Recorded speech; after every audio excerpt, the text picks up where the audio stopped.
Present by Albela music.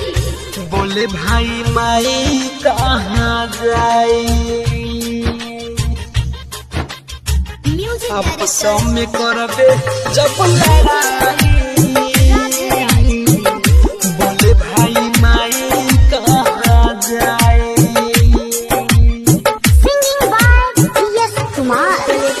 आपसों में करबे जब लड़ाई।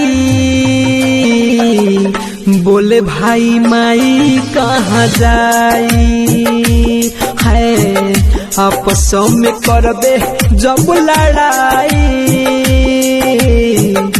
बोले भाई माई कहाँ जाई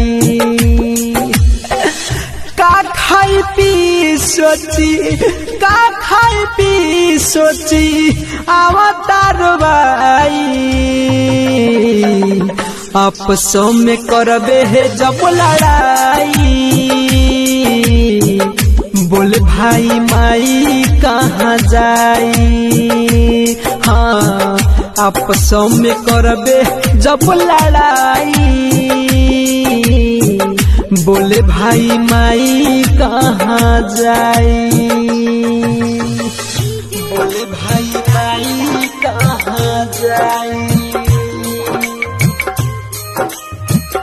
आपसों में करबे जब लड़ाई।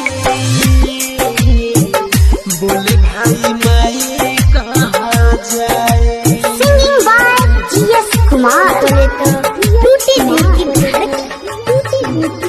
देई के जन्मवा माई दूधवा पियावलस खाए के न जानत रहला मुहे में खियावलस।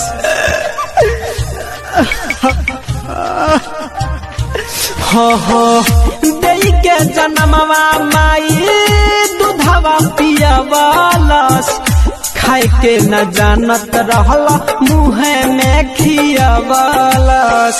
लागे जब बुखार तब लागे जब बुखार तब पियावलस दवाई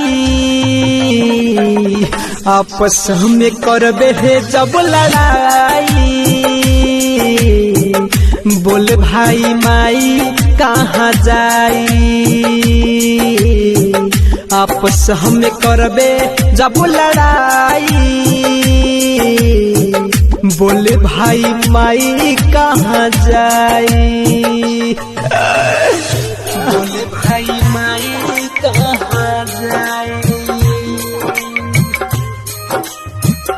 आपसों में करबे जब लड़ाई।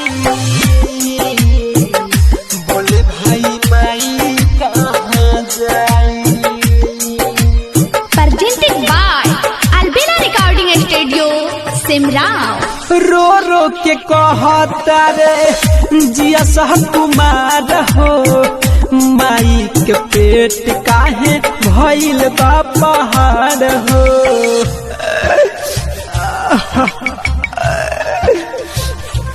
हाँ रो रो के कहता रे जिया सह कुमार हो माई के पेट काहे भइल बा पहाड़ हो।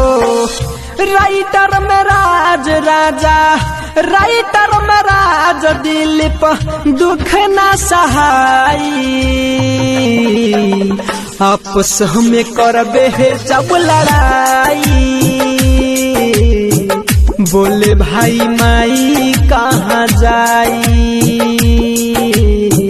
आपस में करबे जब लड़ाई। बोले भाई माई कहाँ जाई।